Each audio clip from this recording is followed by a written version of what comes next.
Halo teman-teman semua, kembali lagi di Diagnosa Season 5. Bersama aku, Rafael Atanamores Tompul, yang akan membawakan acara kita pada hari ini. Nah, sebelumnya, harusnya teman-teman semua tuh udah tahu nggak sih apa itu diagnosa? Jadi, diagnosa itu adalah dialog dan opini mahasiswa yang akan membahas seputar terkait isu-isu dan berita-berita di psikologi.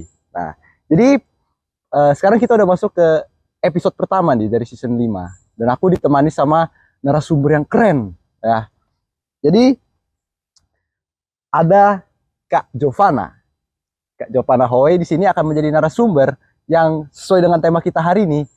Kuliah sambil kerja kok bisa? Nah, jadi boleh dong Kak kenalin dulu nama Kakak, semester berapa dan kira-kira sekarang lagi kerja apa? Oke. Perkenalkan semuanya, nama aku tuh Jovana Novia Hoy dari angkatan 2022 Fakultas Psikologi Universitas Sumatera Utara. Nah, di sini aku sekarang udah semester 5 berarti, dan kesibukan aku sekarang bekerja sebagai guru les tutoring untuk anak SD sampai SMP. Itu utamanya, lalu pas liburan juga saya sering dipanggil jadi freelance barista. Oh, jadi dua pekerjaan ya? Ya, Dua pekerjaan. Oke, keren keren Kak Jovana. Jadi mungkin boleh dong Kak diceritain awal-awal gimana sih memutuskan untuk kerja sambil kuliah gitu. Awal memutuskan untuk kerja sambil kuliah itu memang karena butuh dana lebih ya, karena saya kan 3 bersaudara gitu, jadi nggak mungkin kayak tiga-tiganya disupport full oleh orang tua gitu. Saya juga ingin meringankan beban orang tua lah gitu, jadi memang kepikiran untuk cari kerja. Terus pas itu saya kan lulusan pakai jalur nilai ya, jadi kayak 3 bulan free, jadi ya mulai cari-cari kerja supaya bisa ngisi kekosongan sebelum mulai kuliah. Oh, jadi mengisi kekosongan ya waktu jalur SNBP berarti ya? Ya, Oh, jalur SNBP Kakak ini keren. Oke, jadi kan kita udah masuk semester 5 nih Kak. Ya. Berarti udah banyak lah ya teori-teori psikologi yang masuk, yang dipelajari. Jadi pernah nggak sih kayak di lingkungan kerja, pas kerja gitu, kayak ada teori-teori psikologi yang pernah dipelajari terus diimplementasikan gitu? Kayak soalnya kan lingkungan kerja ini relate banget ya sama psikologi. Iya. Masuk sih banyak, karena psikologi memang ada di kehidupan sehari-hari kita kan, dan banyak kita pakai. Utamanya karena pekerjaan aku perlu banyak komunikasi. Kalau jadi freelance barista kan berarti harus komunikasi sama customer. Kalau jadi guru kan saya komunikasi sama anak-anak. Itu banyak masuk pakai psikologi komunikasi, psikologi pendidikan apalagi. Karena kan saya menghadapi anak-anak yang karakternya berbeda-beda, terus kadang juga usianya berbeda-beda kan. Jadi disesuaikan sama tahapan perkembangan yang udah kita pelajari gitu. Oh, jadi ada penyesuaian ya, Iya. saat jadi barista, saat jadi Guru les ya kan. Wih, memang Kak Jovana ini ya. Wuhui. Oke. Jadi pertanyaan selanjutnya nih. Pasti itu kan sibuk ya. Kerja, kuliah. Kira-kira tuh gimana sih cara Kakak itu menjaga kesehatan fisik dan mental? Anak psikologi juga butuh loh untuk jaga kesehatan mentalnya. Jadi kira-kira gimana Kak cara Kakak? Aku kalau dari segi kesehatan fisik, karena keterbatasan waktu, kalau olahraga sih saya kurang ya. Tapi utamanya sempat-sempatkan untuk tidur gitu. Kalau ada kelas kosong tidur dulu, atau malamnya meskipun ada banyak tugas, usahakan jam 9 sampai jam 12 itu tidur dulu, nanti bangun subuh baru kerjakan tugasnya lagi. Soalnya kalau dipaksain nggak tidur, nanti malah ngefek ke kuliahnya, jadi nggak fokus pas di kelas gitu. Jadi gak bisa di highlight itu tidur ya. Ya. Tidur itu udah jadi obat ya buat fisik dan mental juga ya. Fisik dan mental juga. Karena kalau dibawa tidur kan ya sementara nggak kepikiran lah. Meskipun sebetulnya banyak yang harus dipikirin. Banyak harus oh ya. Yang penting tidur ya guys, teman-teman. Oke, nah tadi itu kan menjaga kesehatan fisik dan mental ya. Nah, tapi sebagai orang dengan dua tanggung jawab, sebagai mahasiswa, sebagai pekerja juga, itu gimana sih Kakak Jovana ini tuh menjaga keseimbangan di antara bekerja dan juga di antara menjadi mahasiswa gitu belajar? Kalau untuk menjaga keseimbangan gitu ya, Umpamanya bikin skala prioritas sih, kayak apa yang harus dikumpulkan duluan atau apa kegiatan yang akan terjadi duluan. Kayak misalnya aku ujian, anakku juga ujian, anak les. Jadi siapa sih yang ujian duluan? Kalau anak lesku duluan, berarti aku harus bikin soal-soal mereka dulu. Kalau misalnya aku ujian duluan, berarti aku kesampaikan dulu anak les itu, baru aku belajar duluan. Aku selesaikan dulu punya aku, baru aku kerjakan punya mereka gitu. Kayak ya menyusun skala prioritas itu penting. Oh, jadi ada skala prioritas ya, Kak. Cuman mungkin yang jadi pertanyaannya itu, pernah nggak sih Kak, kayak skala prioritas ini tuh bingung gitu yang mana diprioritaskan karena sangat berdekatan jadwalnya. Misalkan tadi yang Kakak bilang anak ajar Kakak ujian terus Kakak juga ujian. Mungkin itu nggak di hari yang berbeda, cuman di hari yang bersamaan gitu. Kira-kira Kakak pernah nggak ngalamin kayak gitu? Oh, pernah, itu sering. Karena kalau anak ujian kan UTS UAS, kita juga ada UTS Iya. UAS gitu kan. Yang saya kerjain dulu itu yang lebih mudah, soalnya berarti akan makan waktu lebih singkat kan, sehingga saya bisa ngurangin beban pikiran saya dulu lah, yang paling mudah dulu dikerjain, baru masuk yang ke susah-susah gitu. Soalnya kalau yang susah-susah kayak makan banyak waktu, jadi terus kepikiran, tugasnya masih banyak, jadinya nggak selesai-selesai gitu. Oh, jadi kalau bisa aku simpulin tuh tantangan Kakak tuh ada di eh, membagi membagi waktu sama melihat skala prioritas lah ya. Betul. Oke.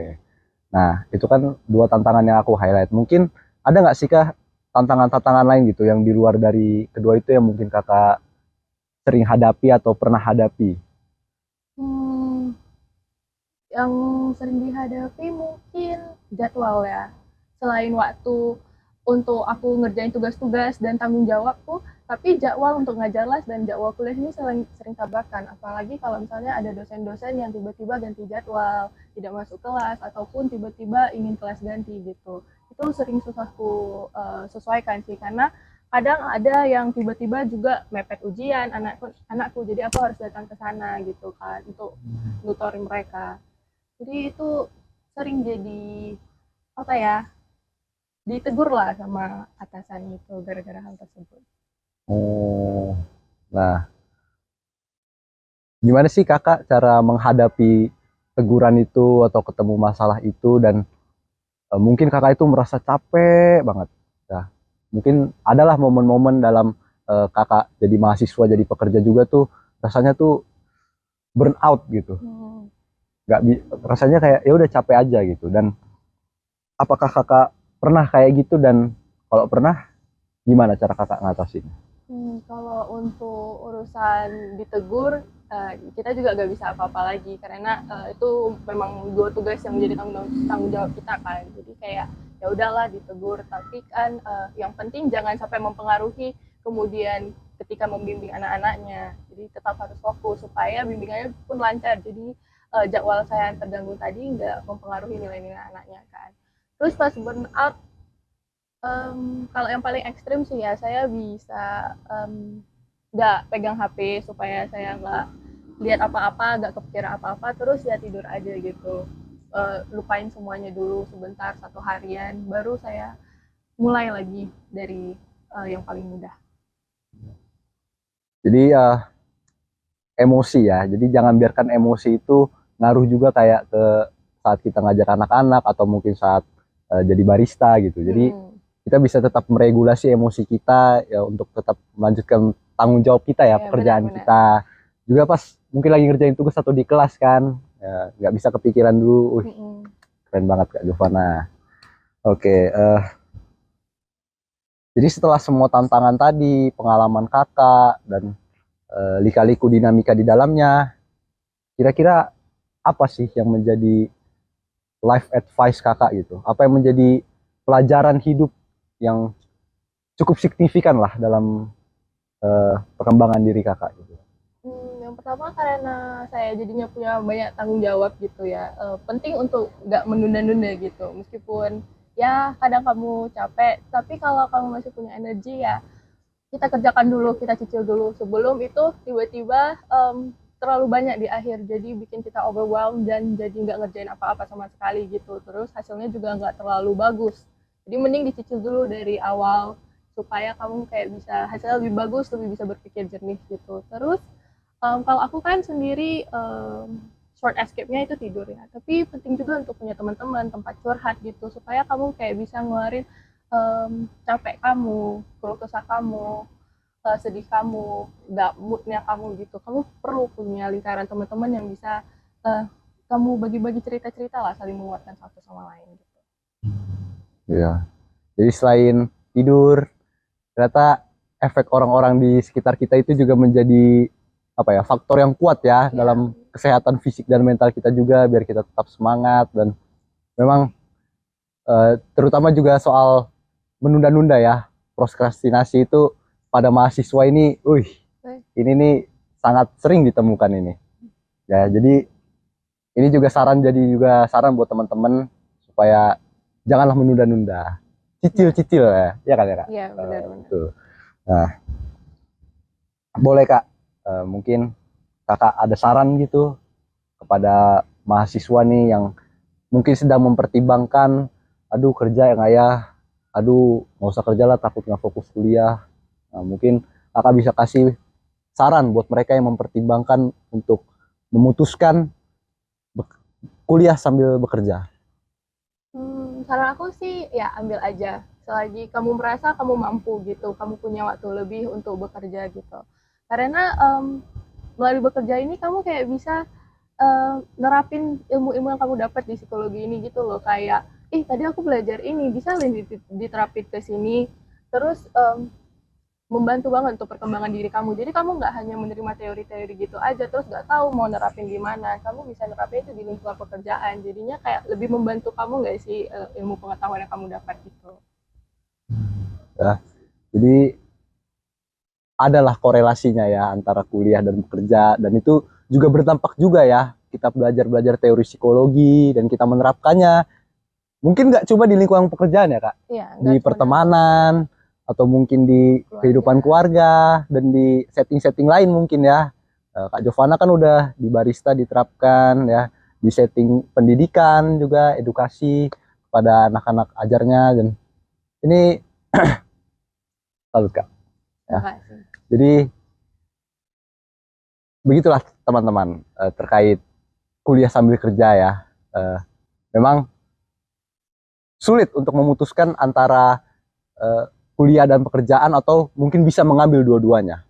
Tapi ada Kak Jovana di sini. Kak Jovana membuktikan dengan dua pekerjaan dan juga bertanggung jawab sebagai mahasiswa di Fakultas Psikologi Universitas Sumatera Utara. Kak Jovana bisa melewati semuanya. Kak Jovana, jadi terkait diagnosa kita season 5 episode 1 hari ini dengan tema kuliah sambil kerja kok bisa, cukup sampai di sini, dan kita sampai bertemu lagi di episode kedua di season 5. Terima kasih.